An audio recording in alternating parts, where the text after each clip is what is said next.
What's good, Cowboys Nation? I have a very, very special guest for today's episode.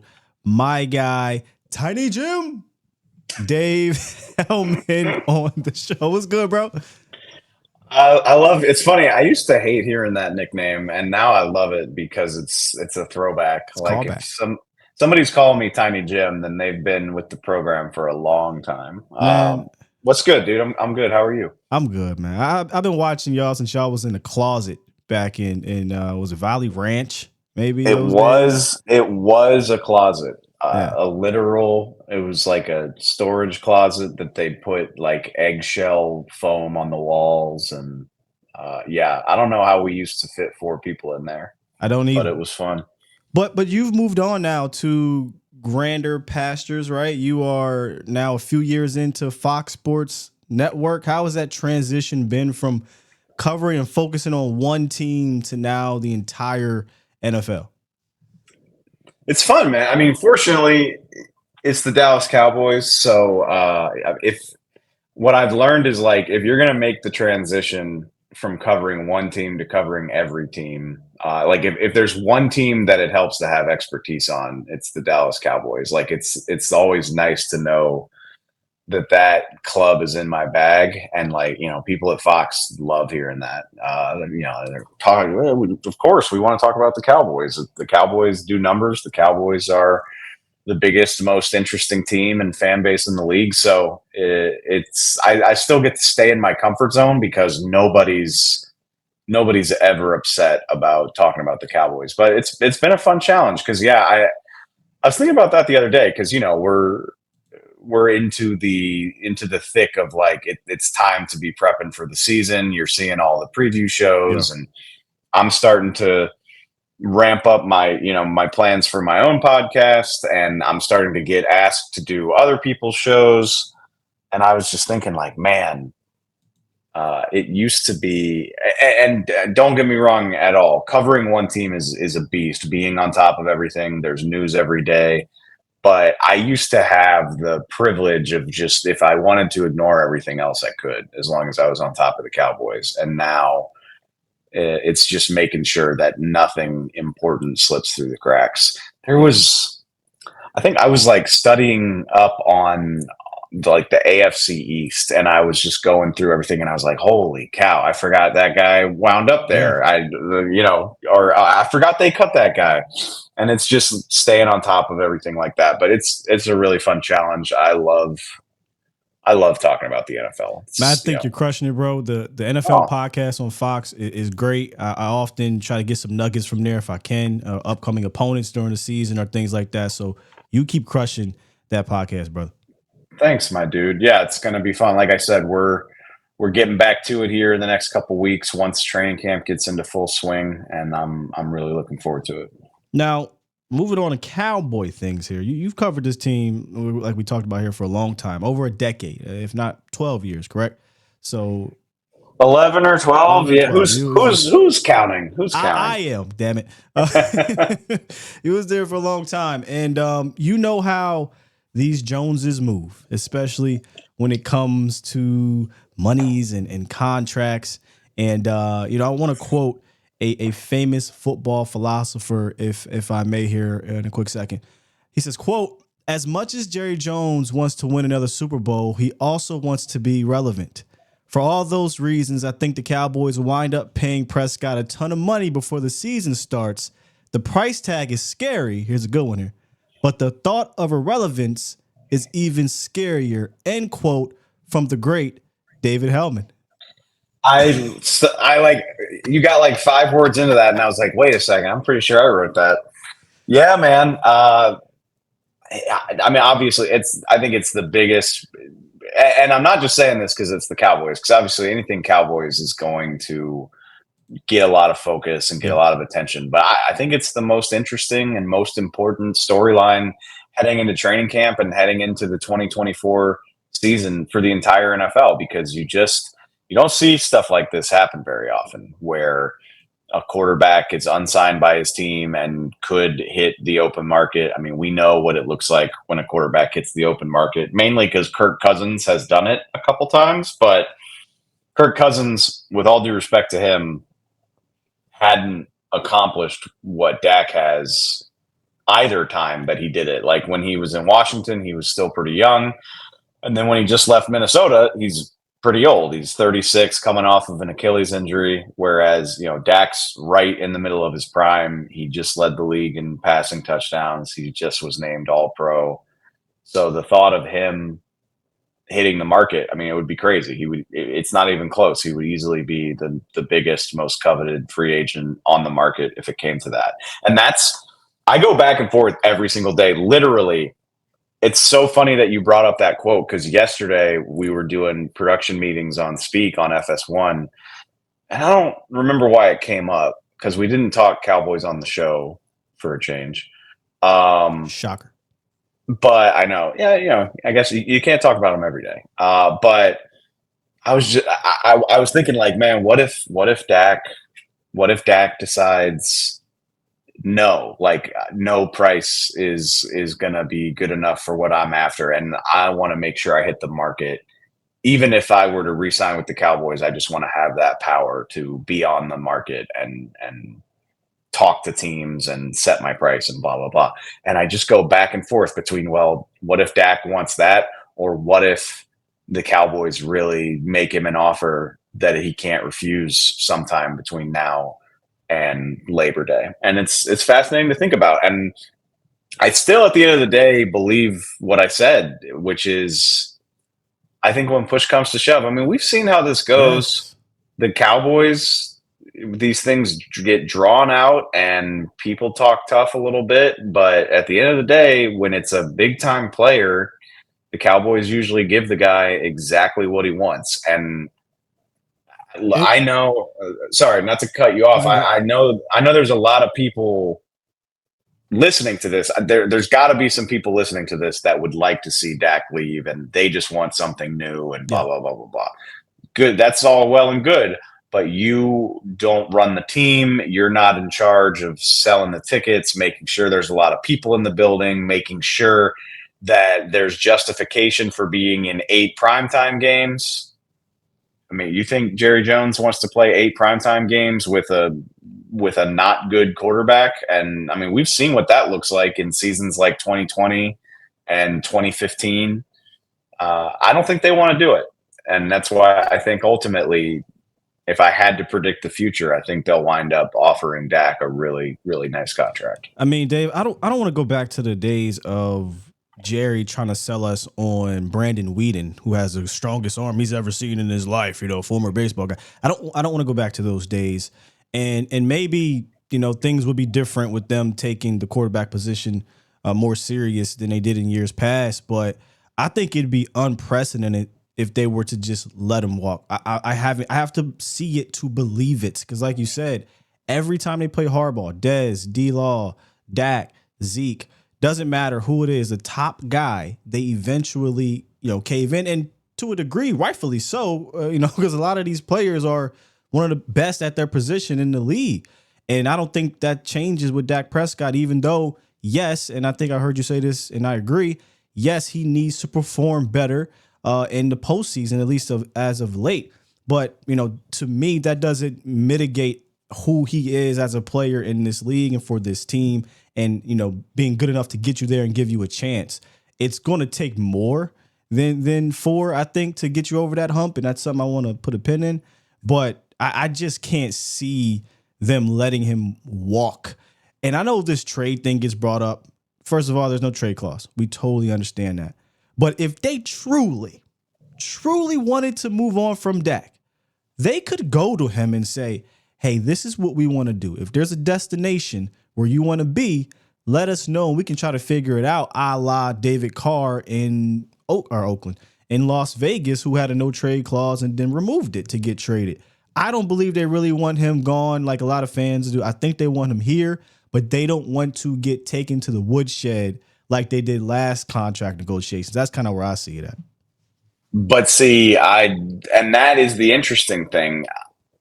I've been saying this all summer or all year, really. Like, I don't think the Cowboys, if that's how they feel, I don't think they have a good grasp of the situation. Because, like, what leverage do they have? None. And that's totally reasonable if they don't want to get taken to the woodshed. Like if they're like, well, we can't give you everything. What's Dak's incentive to cave? Like, I mean, they already gave him the no trade clause and the no tag clause, so like those are staying in the next deal. He's not giving those up if he already has them. Who would do that?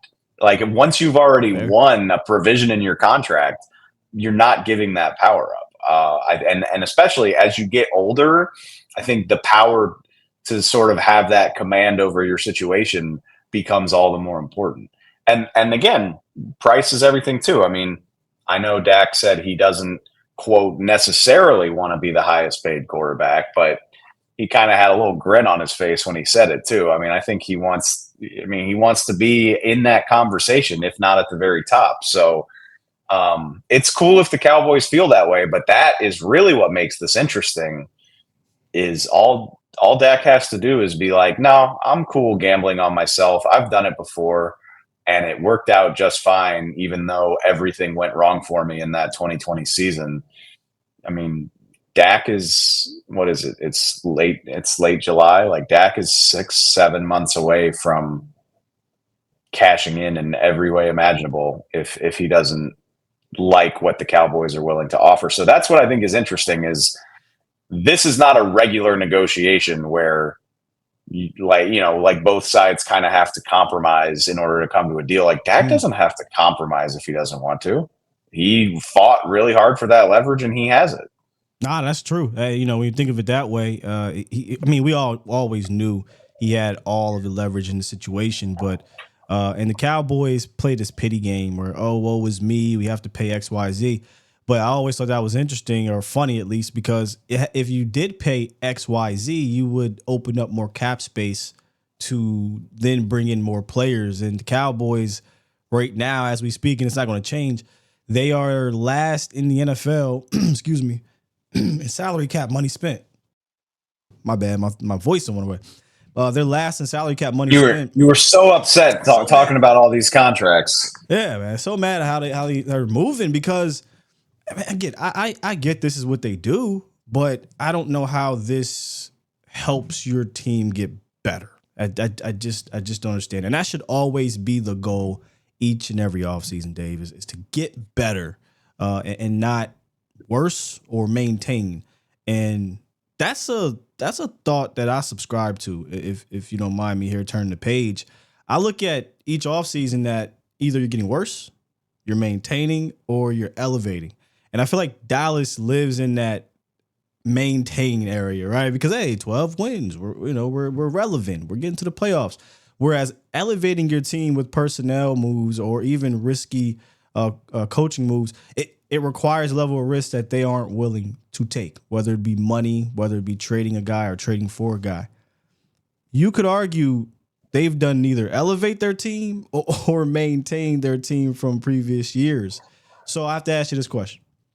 Is there a move that they can make, reasonably make, where you can say, okay, I do feel like they are trending now to being a better team, or they're taking this season serious? Is there a move out there for you? Like between now and the start of the season, you mean? Yeah. Yep. I mean, for starters, maybe I'm setting the bar too low because I do think, a lot of that hay's in the barn. You know what I mean? Yeah. Like there's not that much available. I would be a lot happier. They could just start with bringing back Stephon Gilmore, and I'd be like, yes, this is good. This makes your secondary that much stronger. I like that idea so much more of insurance for Diggs, because that is, as far as, I know he looks great in all the rehab videos, but it just would make me feel better to have a competent, capable guy there in case Diggs either isn't ready or needs some time to get up to speed. It gives you the option to play Deron Bland in the slot again if you want to do that, which I don't know how an all-pro would feel about getting relegated back to the slot, but hey, that's for Mike Zimmer to figure out. So I would be really happy with that. I'm trying to look and see. Man, defensive tackle, they need Yeah, that big time. They ignored that.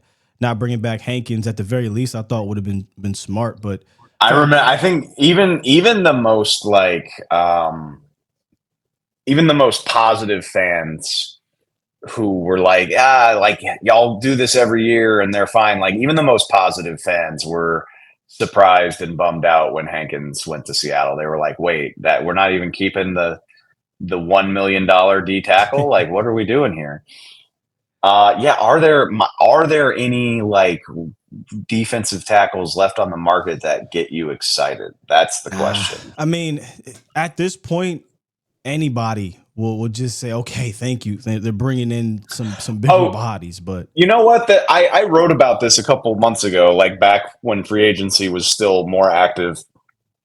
I believe Linval Joseph is still available, yeah. and I mean, I know he's very very up there by football player standards. Yeah, he's about to turn 36, but he's obviously played with Zim. So yeah, if they get to training camp and don't like the way their tackles look, that would be something that would intrigue me.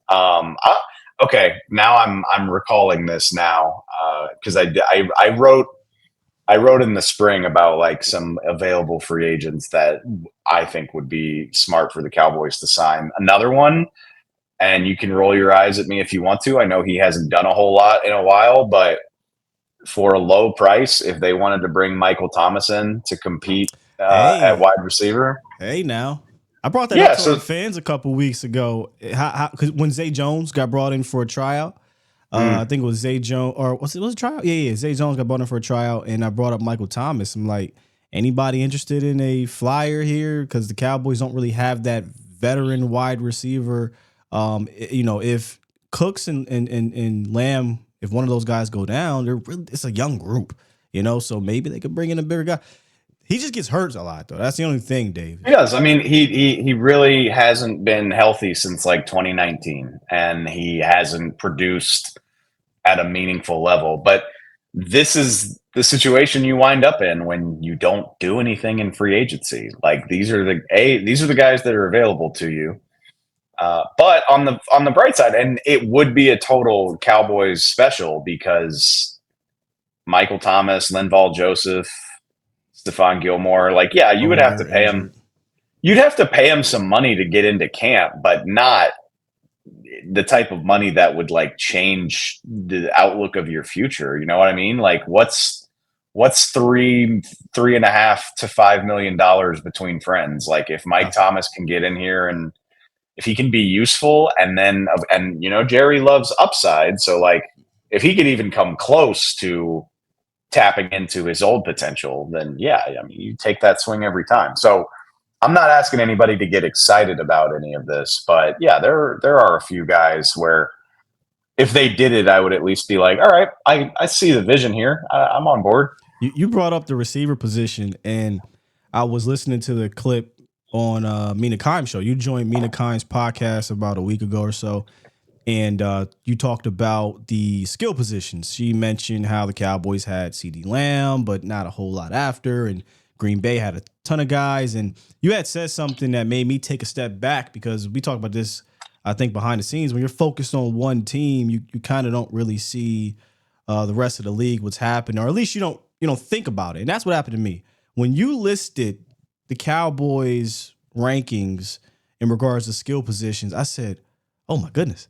I didn't think about that. You had Green Bay, you talked Philly and San Fran and Detroit.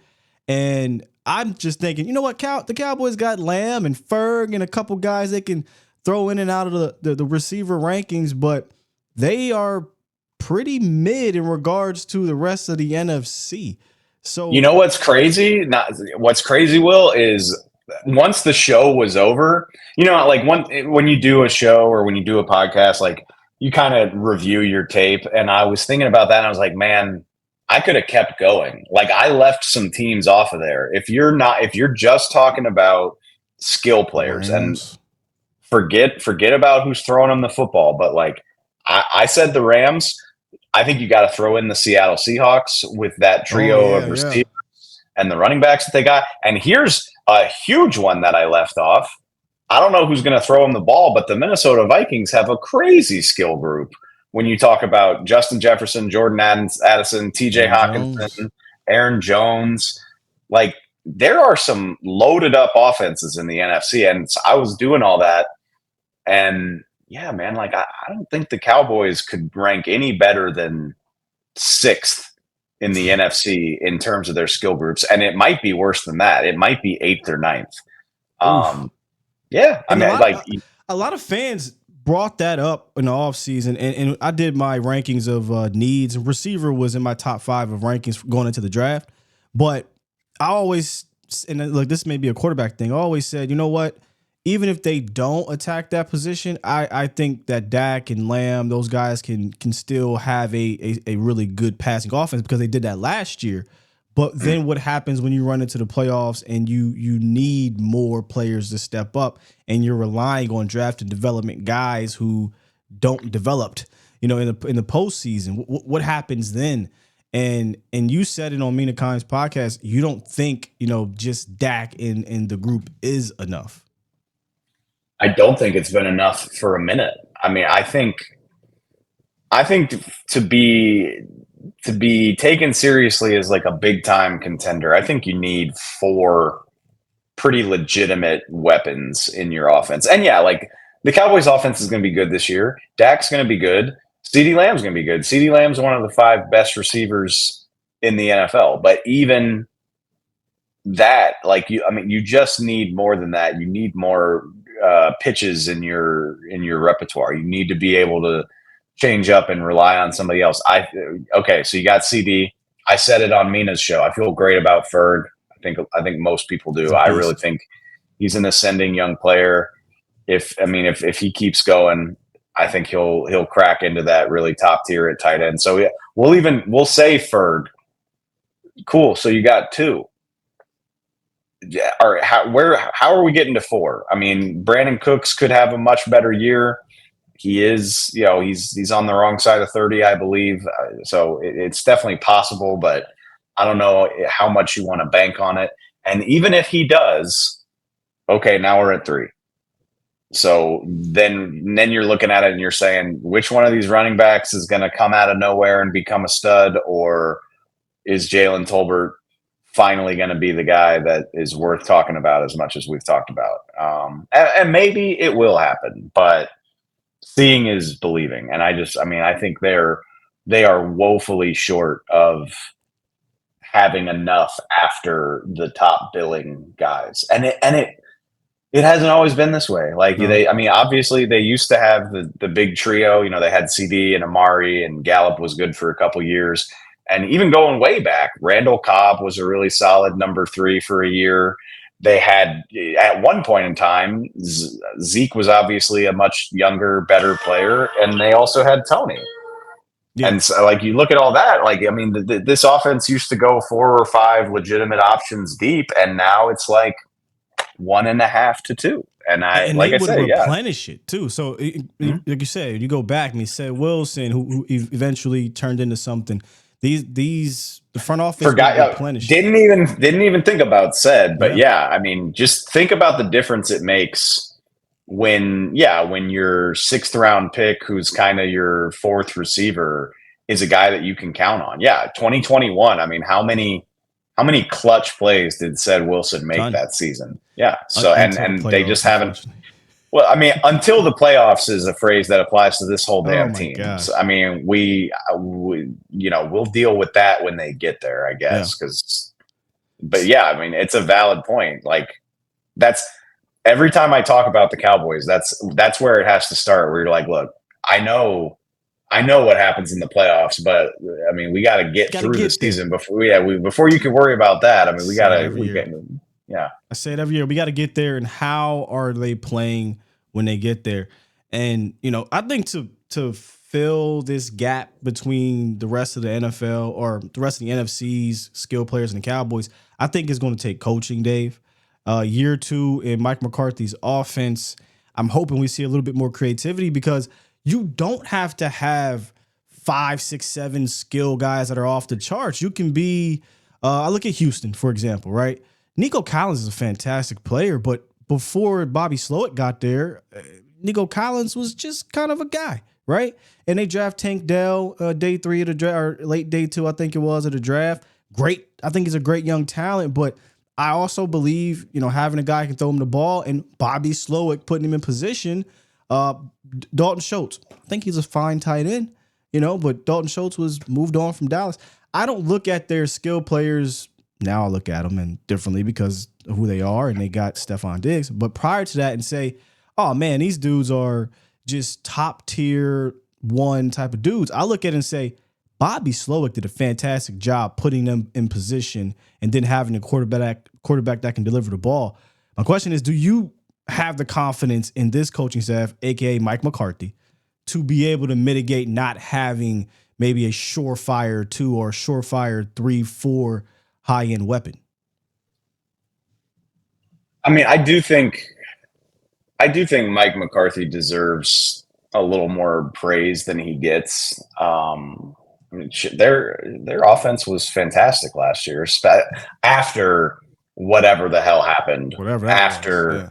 Which is still one of the craziest things, where it looked completely different and everything just kind of clicked into gear after that San Francisco game.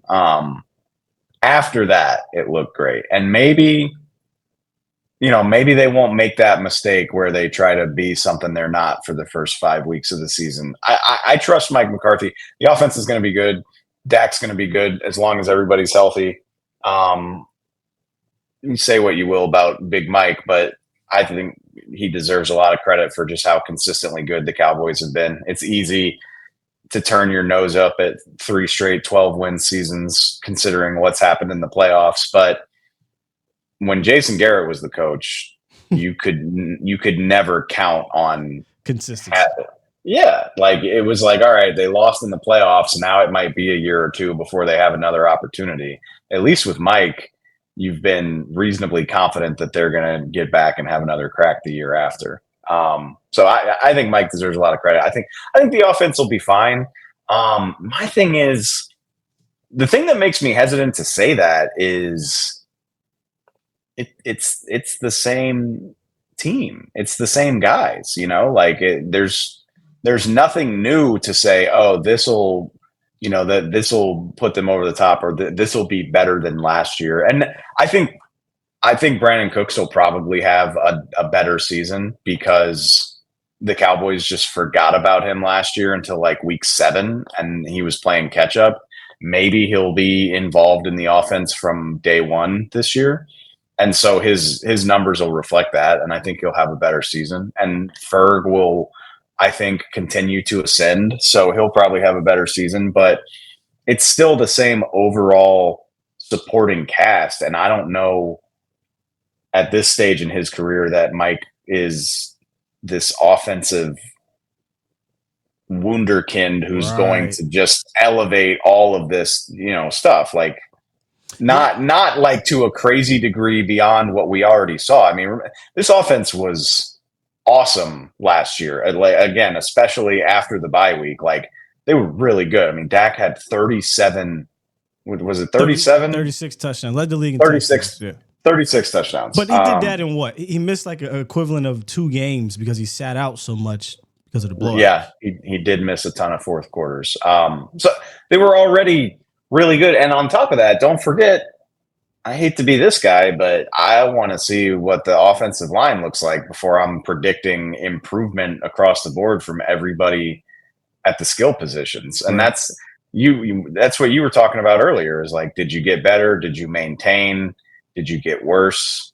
I mean, the Cowboys have to be hoping right now that Tyler Guyton and whoever winds up playing center, it's going to be like a Travis Frederick, Zach Martin situation where you notice 5 days into camp that this guy's good. And it's like, this is going to help us go to the next level. Because if it doesn't, and I will give them the benefit of the doubt, that could be exactly what happens because they've got a good track record with that. But if that's not the case, can you imagine the mood in the, every night at training camp after practice, everybody breaks back to you have a team meeting, then you have like individual meetings, and the coaches meet up and talk about the day. Can you imagine the mood in the coaches room if like a week into training camp, they're just like, Tyler Guyton might be a problem. Like number 60 is just getting beat like a drum out here by Micah and D-Law and whoever else. That sounds really scary. So, I mean, I watched, and he's an all-pro guard now, but I watched a rookie left tackle quite literally get your franchise quarterback hurt for what was it, 5 games in 2022. And Tyler Smith was great as a guard, and he did solid his rookie year. But that very first game, he got beat by Shaq Barrett, and Dak Prescott broke his finger. So I think Dak, as a veteran, can maneuver around a shaky O-line more than he did back in 2018. You remember that year where he got sacked 50-something times, and I do. Joe Looney's the center, and it just wasn't a great year for blocking. But my fear, and you said it here, these guys got to be nervous. If he's getting beat like a drum, not that Dak can't handle it, I don't want to get him hurt. What you just said is perfect. Yeah, like I think he can handle it better, and he can deal with some of that. And yes, I don't want to get him hurt, absolutely, but also I don't think any offense is operating at its highest possible level if the quarterback is afraid for his life.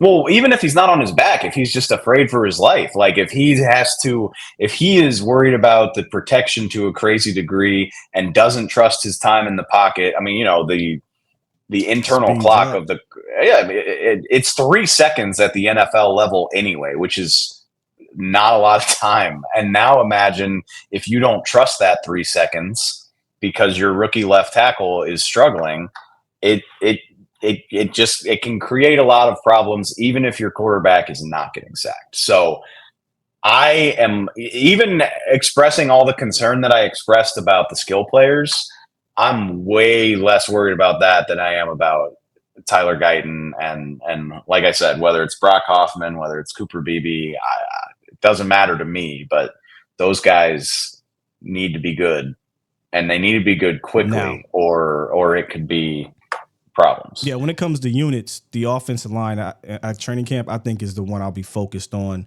the most, because it's probably the most important for that side of the ball. But real quick, let's play a little game. You did a show with Brian Broaddus for a long time, and he plays a whole lot of games. My guy, he does. He's so good at it too. Yes, it's effortless. Like when we used to do the show, I'm sure he still does this, but like he just walk past my desk and be like, "I got some shit for y'all today. Like we're gonna like play this game," and I would just be like, "Hey, I mean, what a great teammate!" Because you're like, "All right, that's gonna be an easy 25 minutes to fill." But it just made doing the show so much more fun. So we'll call this one This or That. I play this with a few guests, and it's basically just going to pick between one or two things here. Got 3 of them, and a couple of them training camps, a couple of them just questions for the regular season. Here we go. Number 1, Trey Lance wins quarterback 2, or Deuce Vaughn becomes a Sproles type in the offense. This or that? I'll go with Trey Lance. And it's a cynical answer, but I think it matters. I mean, the team has something invested in Trey's success. I mean, it's the same thing as, the draft pick quarterback is going to get more reps than the undrafted free agent. I mean, all due respect to Cooper Rush, but they traded a 4th for Trey. They need to see what he is, especially if they might need a quarterback in 2025. So at the very least, he's going to get every opportunity to be QB2. And if he's not QB2 by the end of training camp, then that's bad for everybody. It's bad for Trey. It looks bad on the front office. So I'll go with Trey. Yeah, I think all eyes are on Trey Lance, probably more than any player at camp. Has to be. I mean, he needs all the reps possible. The dude has like 100 passes. Among guys who are not expected to start this year, he's easily the most fascinating, interesting. Yeah, like Maybe in the league. I mean, maybe I'm a I, Cowboy player and I'm so close to it, but this is a very interesting situation because it may no, go I don't beyond. think that's crazy at all. I mean, again, like it's such an unprecedented situation where it's like, all right, we have an all pro quarterback, but we got to make sure this guy gets a lot of playing time because he could be our future.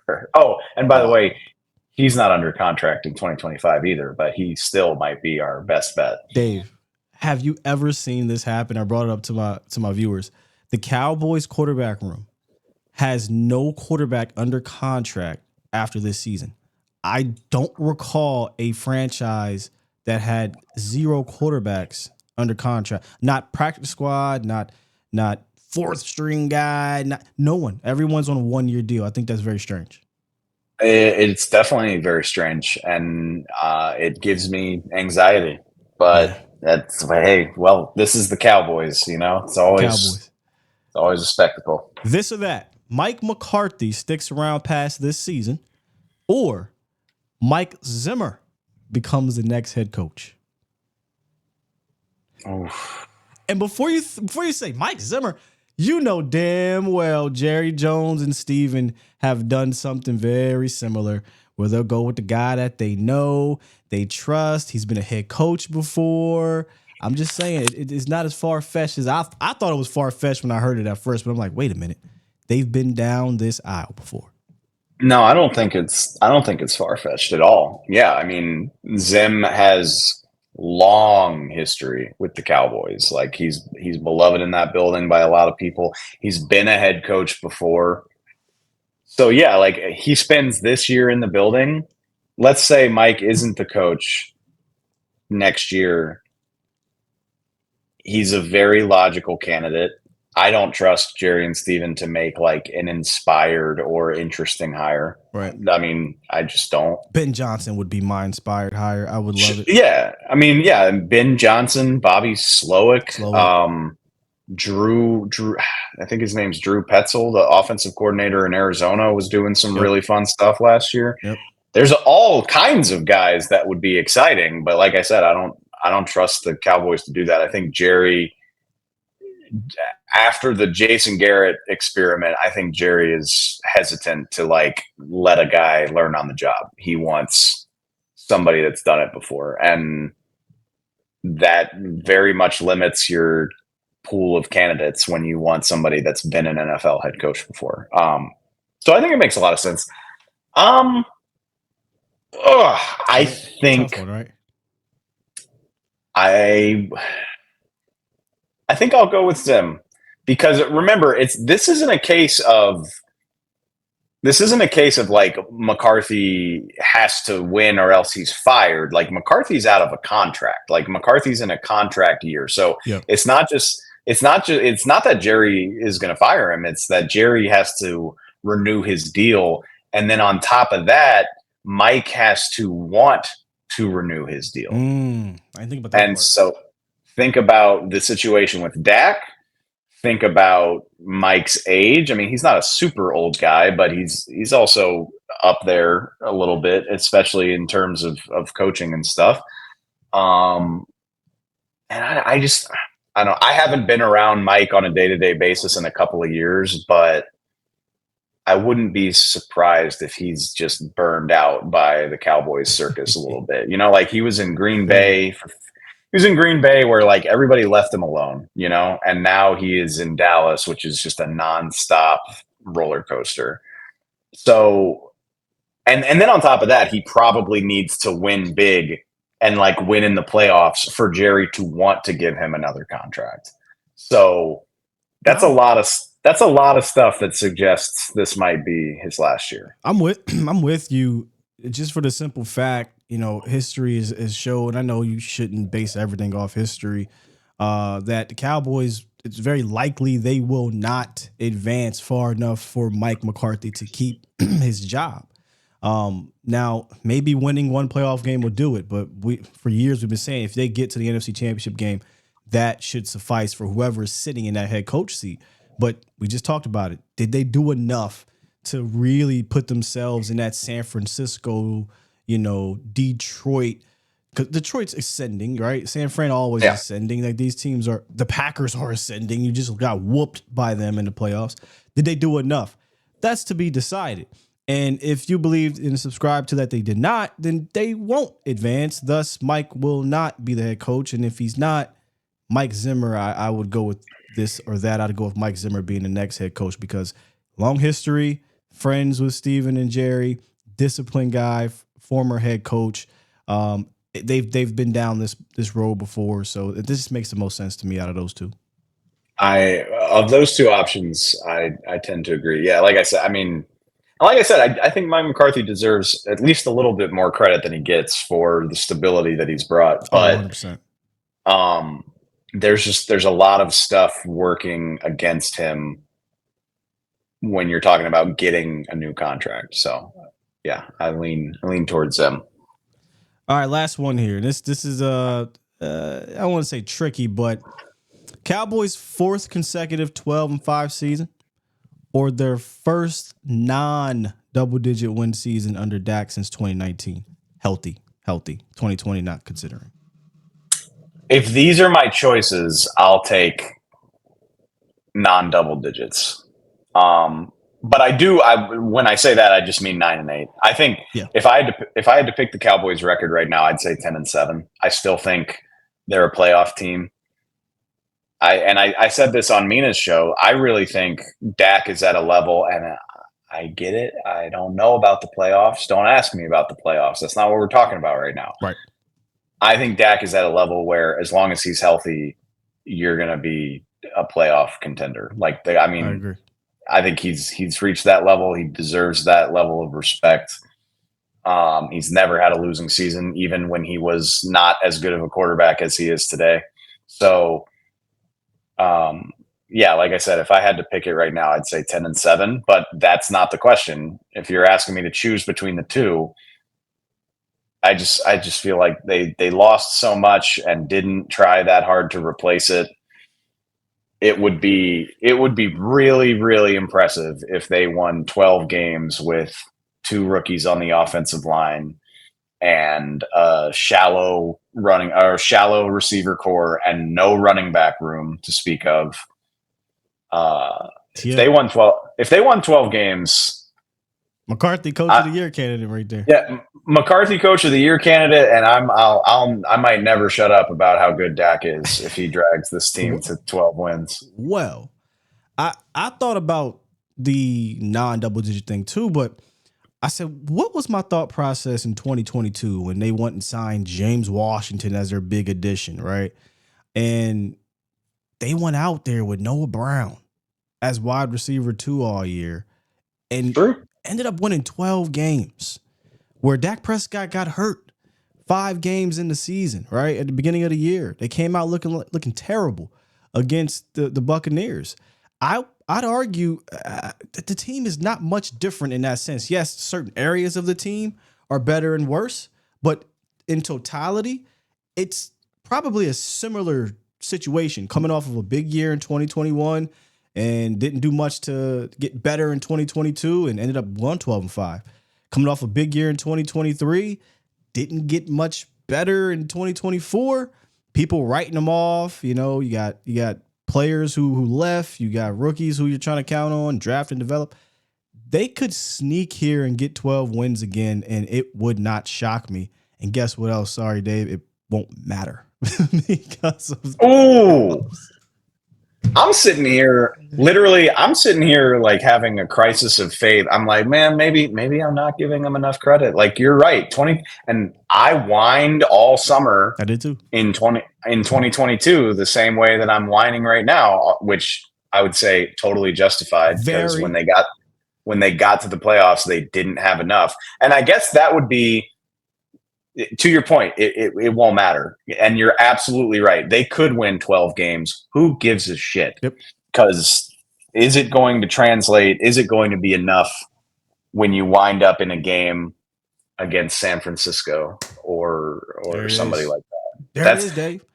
Last season was so wild. And like, you can't just pack it in, obviously, and like we've got a job to do.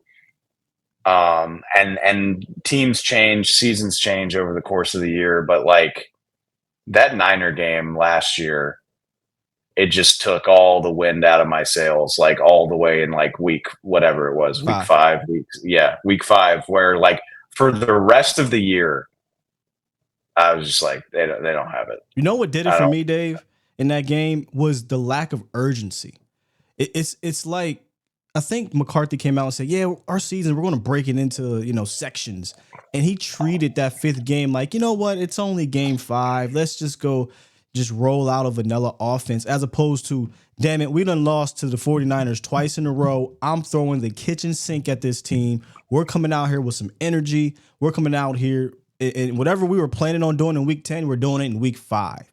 That's what made me say, oh my goodness, if we don't have the urgency to set a tone, to make a statement against the NFC team right now, then when are we ever going to have that sense of urgency? And guess what happened in the playoffs? Came out with the same situation, no sense of urgency.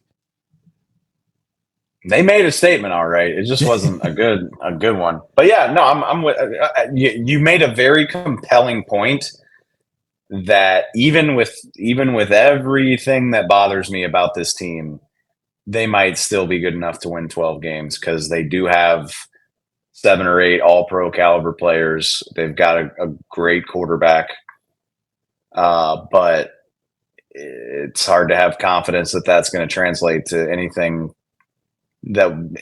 meaningful when you know what's happened in the playoffs the last few years. It doesn't feel like that long until you bring up Brandon Weeden, and I'm like, holy shit, yeah, I was there for that. That happened. Real quick sidebar, that was the last, I think, year where the Cowboys were this unsure at running back. I brought this up on my show. This year reminds me of the 2015 season. You lost DeMarco Murray after 2014, and you went in with Joseph Randall, and you eventually got Christine Michael, Run DMC. It was just a whole bunch of uncertainty. Then DMC eventually did okay, but now the Cowboys at the running back position bring back Ezekiel Elliott, Royce Freeman, Deuce Vaughn, Rico. It's an uncertain spot. So when you said 2015, I thought about that position and kind of correlated to running back. You know what's funny is, and I'm guilty of this. Like, obviously, a lot of people that cover the game, a lot of people on the internet, the whole running backs don't matter thing, and like, oh, you can't be paying a running back all this money. And then the Cowboys did it, and everybody got upset. Everybody's like, "Oh, you can't do it like that. You got to give a running back some money." But actually, like, of all the things that bother me about the Cowboys this year, running back's really low on the list, honestly. Like Zeke, now that you're not worried about Zeke's money because he's not making a lot of it. Nope. Zeke was solid for a bad Patriots team last year. Like, I'm not trying to tell you that he's what he was in 2016 or even 2018, but Zeke can play a decent role for you on this team. And then, as you know, I've always loved Rico's game. Hopefully he can do a little bit more with it. And then you need something out of Royce Freeman or maybe Deuce. I'm not trying to convince anybody it's going to be exciting, but like running back doesn't scare me the way that like offensive line does. Running back by committee can work. I've always been an advocate for it, but Jerry is not a big fan of it. He likes, that's why he kept Zeke around. That's why he was the straw that stirs the drink, right? That's why they were not afraid, but hesitant to get Tony Pollard involved for 2.5 damn years. It took a long time till TP became a real staple of the offense. But it running back by committee or duo approach is the way nowadays, man. It's 17 games and it's going towards 18. These dudes can't handle that much on their bodies, 20 touches a game. You shouldn't do that. It's just not smart, number one. And unless you got a special guy like Derrick Henry, then sure. But there's not many of those running around. Don't get it twisted, though. Like, we know, like, we follow this team. They wanted a running back in the draft, and it just didn't fall their way. But in like this coming year, they'll find a way to draft one high. And I'm not saying first round, but like they'll spend especially with the amount of comp picks that should be coming their way, they will spend like a top 100, 120 pick on a running back. As they should. Yeah. I mean, they don't have any back, like a viable back on their roster after this season under contract. And I think they actually have running backs fall their way this past draft, but they took the whole running backs don't matter approach to the extreme in my opinion. It's so funny that this team was one of the only teams that was still trying to pay running backs. Like they gave Zeke $90 million. They franchised Tony. Yeah. Everybody, a couple years ago, people that cover the league were like, the Cowboys are paying their running backs like $30 million. This is the stupidest thing ever. And now, like you said, like they just took it in the exact opposite direction where the Cowboys running back room is probably the smallest collective cap hit in the entire NFL, which, like I said, I would rather it be this way than the other way. Oh yeah. But we'll see. You can easily have a room like this and still be a successful rushing team if your blocking and your scheme makes sense.